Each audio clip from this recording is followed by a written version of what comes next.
kekufuran dan kecelakaan.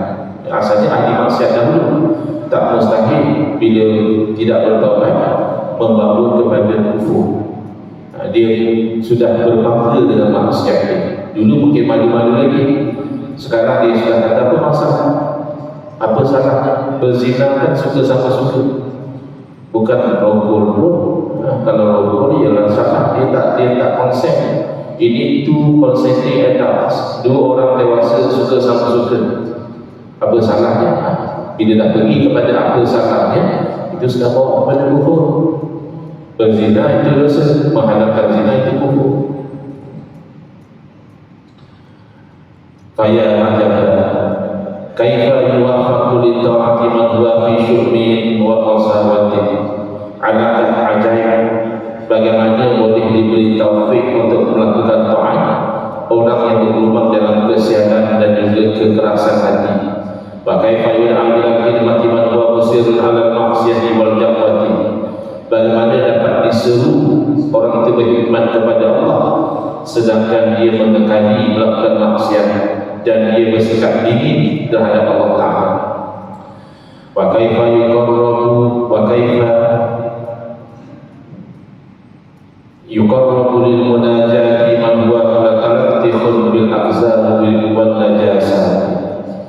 Bagaimana dia dihampirkan untuk bermunajat, untuk berbisik-bisik, untuk menangis merintih kepada Allah, padahal dia bergelumang dengan kekotoran dan juga najis.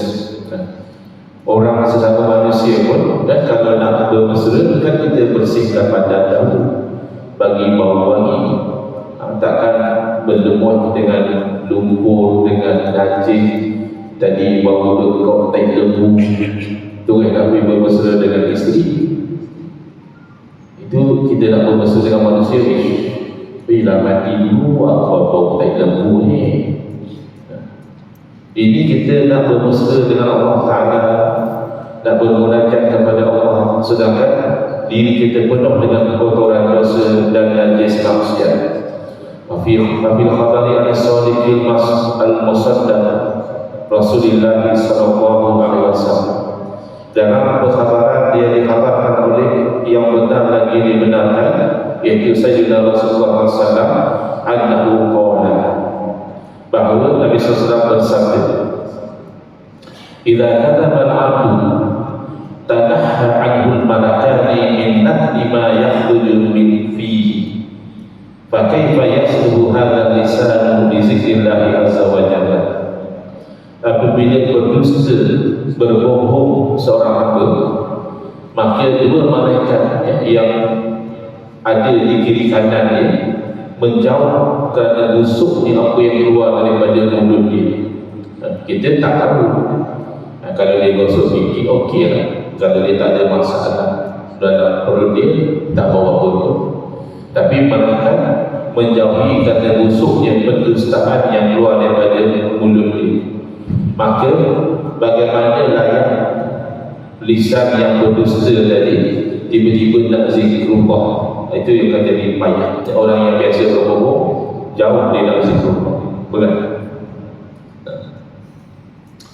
Qala Allah Ta'ala pada jarama la yakadu yajidul musiru ala lisyani tawfiqan.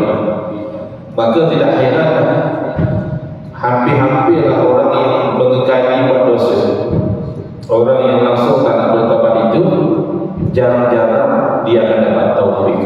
Rare, ada juga orang jahat tiba-tiba dapat taufik berubah. Tapi biasanya susah, kecuali dia sendiri berhenti daripada dosa dia, baru dia akan jadi baik. Wala taqifu arkanahu lil ibadati, dan tidak akan merasa ringan anggota badan dia untuk beribadah. Wa in tahaqqaq fa bikadin la ala wala ma'hu wala salata. Kalau kebetulan dia buat ibadah pun, misalnya oleh kerana orang ramai ya, dah mau tak mau semayanglah sekali ya, sebab orang lain pun dah semayang, maka dengan rasa berat dan tidak ada kemanisan dan tidak ada kebersihan. Kenapa itu? Wa kullu dzalika li syu'mi dzunubi wa tarki taubati. yang teruk sangat jadi macam itu tu kerana siapnya dosa dan kerana meninggalkan bertaubat kepada Allah Ta'ala. Kita nak tinggal dosa 100% tak mampu, sebab kita bukan maksud. Kita akan kalah dengan nafsu, kita akan kalah dengan hasad. Sepaling tidak yang kita mampu buat setelah kita berdosa, kita kembali bertaubat kepada Allah Ta'ala. Inna Allah yuhibbut tawwabin wa yuhibbul mutatahhirin. Allah kasih kepada orang yang suka bertaubat dan orang yang suka membersihkan diri. Walaqad sadaqallahu qawlan, telah benarlah orang yang berkata.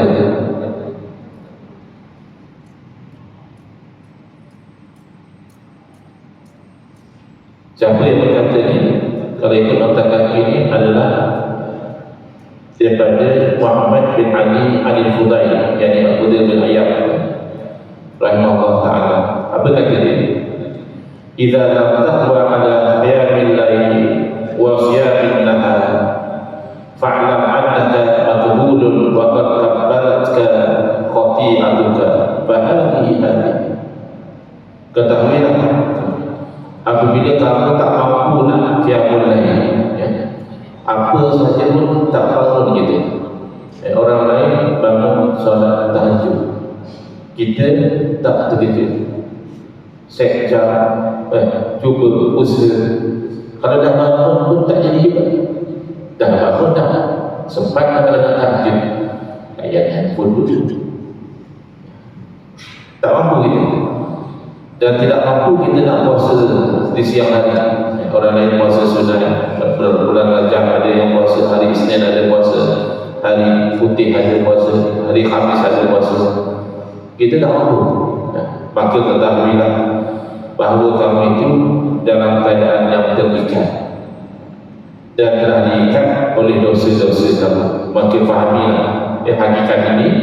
Sebab pertama, kita itu wajib bertaubat supaya kita itu boleh ringan melakukan taat. Selagi tak taubat, selagi itu kita susah nak taat. Wasani dengan amr ini, yang kedua daripada dua sebab kenapa kita wajib bertaubat, innama talzamu taubatu lituqbala ibadatuka. Yang pertama tadi supaya kita boleh beribadah. Yang kedua, wajib kamu bertaubat supaya bila kamu beribadah, ibadah kamu diterima oleh Allah Subhanahu wa Ta'ala. Cuba bayangkan kata Imam Ghazali Allah Ta'ala, fa in rabbat daini la yaqbalu hadiyatan. Macam mana nak diterima daripada kamu ketaatan kamu tak bertaubat? Orang tu kalau kamu ada hutang dengan dia, tiba-tiba kamu nak saya bagi hadiah, bayar hutang dulu lah. Sibuk-sibuk nak bagi hadiah dalam hutang, kamu tak bayar lagi. Jadi kalau nak kononnya buat taat, biar macam mana nak terima? Taubat dulu lah, mohon ampun dulu. Wa dzalika anna taubata 'anil ma'asi wa ilqa'il khusumi fardhun lazim.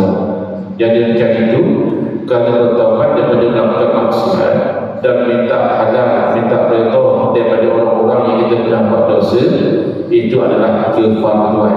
Jadi bukan perkara sunat, ia perkara wajib. Lebih-lebih lagi dosa dengan manusia ini tak berbeza. Dulu kita ada buat zalim pada dia, mungkin kita ada ambil belasah daripada dia, mungkin kita ada tipu dia, mungkin kita ada aibkan dia, mungkin kita ada fitnah dia dan sebagainya. Maka wajib kita minta maaf. Wa ammatul ibadati allati taqsiduha naflun. Sedangkan ibadah-ibadah yang Allah harap supaya Allah terima itu kebanyakannya adalah yang sunat. Jadi kamu beria nak buat yang sunat, taubat wajib, kamu buat tak tahu, itu macam mana? Fa kaifa yuqbalu tabarruka wa dayn 'alaika halun la taqdihi. Macam mana diterima kamu itu bersedekah, sedekah hutang yang wajib kamu tak bayar? Am kaifa tatlubu li ajlihi al-halal wal mubah wa anta masirun ala fi'lin mahzuri wal haram. Macam mana kamu meninggalkan benda yang halal yang harus, padahal kamu berkekalan melakukan perkara yang dilarang dan yang haram. Kadang-kadang orang di warung, oh ini saya tak mau makan di kedai. Kenapa? Tak ada sijil jangkit, tak ada halal jangkit. Makan apa? Makan seafood saja. Dan seafood umumnya insya-Allah tak halal. Kena sembelih dulu. Dan kalau ayam, kalau daging, soto ikan pun nak sembelih. Tapi warung dia tak mau dia. Tapi kalau orang semua dia. Kok rasuah kan? Nah, kalau orang bagi daging babi sekilo berhenti, kau ni kenapa? Nak cari gaduh lah. Bagi aku daging babi, kenapa kau ingat apa? Tapi kalau bagi rasuah, terima kasih lah. Dan jadi bagi lagi. Padahal dia tak. Baik. Wa kaifa tunajihi wa tad'uhu wa tusni alaihi wa huwa waliyasubillah alaika ghadban. Bagaimana kau mencoba menajak kepada Allah, berdoa kepada Allah, memuji kepada Allah, padahal waliyasubillah Allah Ta'ala dalam keadaan murka kepada kamu. Wa hadza zahiru halil musakin musirin ala maksiyati wallahu musta'an. Dan inilah zahir keadaan ahli maksiat yang berkekalan melakukan maksiat. Zahirnya dia dalam keadaan dimukai oleh Allah, dan Allah lah tempat kita mohon pertolongan. Kita minta berdoa kepada Allah supaya jadikan kita ni di kalangan orang yang bertaubat. Antara waktu yang bagus iaitu selepas kita ambil wudu kan, kita baca doa minta Allah jadikan kita minat tawabin, daripada kalangan orang yang bertaubat. Baik pun tak kama makna tawabatin nasuha rahatuha. Sekiranya kamu bertanya yang dikatakan taubat nasuha itu macam mana, dan apakah batasan-batasan sehingga orang itu dikatakan bertaubat nasuha? Wa ma yanbaghi lil 'abdi an yaf'alahu hatta yakhruja min az-zunubi kulliha. Dan apakah yang sepatutnya seorang hamba lakukan supaya dia dapat keluar daripada dosa semuanya, dapat tinggalkan dosa-dosa? Apa yang patut dia buat? Fa'aqulu, kata Imam Ghazali rahimahullah ta'ala, kalau kamu tanya macam itu, saya akan jawab begini. Amma taubatu fa'innaha sa'yun min masa'il qalbi. Adapun taubat ini sebenarnya ia adalah salah satu kerja daripada pekerjaan hati. Jadi taubat ini asalnya terbit daripada hati. Wahya inda tahsili fi qauli ulama radhiyallahu anhum tanzihul qalbi an-zambi. Dan taubat ini bila berlaku, kata para ulama, moga-moga Allah redha kepada mereka, adalah membersihkan hati daripada dosa. Qala Syekhuna rahimahullah ta'ala, telah berkata untuk guru kami, untuk guru kepada Imam Ghazali rahimahullah ta'ala, iaitu Al-Imam Abu Bakar At-Tutushi rahimahullah ta'ala, fi haddin taubati, iaitu ketika nak mentarifkan, memberi definisi kepada taubat. Yang kata taubat ni apa dia? Innahu tarku ikhtiyari zambin sabaqa misluhu anhu manzilatan la suratan ta'ziman lillahi ta'ala wa hazran min saqatihi wa laha idan arba'u syara'id. Yang dikatakan taubat ini definisi dia, ini ta'rif ini. Jadi ta'rif ini akan memasukkan apa sahaja yang layak disebut taubat dan apa yang bukan taubat tidak akan termasuk. Taubat apa dia? Dia akan meninggalkan, memilih melakukan dosa yang pernah dilakukan dahulu. Bukan terpaksa. Dia memang memilih. Dulu dia pernah buat dosa itu, sekarang dia masih mampu nak buat dosa itu, tapi dia memilih untuk tidak melakukan dosa. Habis kalau dia tak pernah buat dosa itu, dia memang tak pernah minum arak. Orang offer pada dia, minumlah sekali-sekali, rasa kesalahannya, bukan sampai mabuk pun, takkan segelas mabuk. Dia pun tak, sorry, thank you. Itu tak panggil taubat. Itu dia panggil menjaga diri, sebab dia tak pernah minum arak. Yang taubatnya dia dulu pernah minum arak, kemudian dia menyesal, kemudian orang offer dia tahu. ditinggal buat dosa yang dia pernah buat. Kalau ditinggal buat sesuatu dosa yang dia tak pernah buat, itu tidak dipanggil taubat, tapi itu memang satu kewajiban, iaitu menahan diri dari manusia. InsyaAllah selebihnya kita akan sambung pada mulai akan datang. Bila taufiq wal hidayah. Wassalamualaikum warahmatullahi wabarakatuh.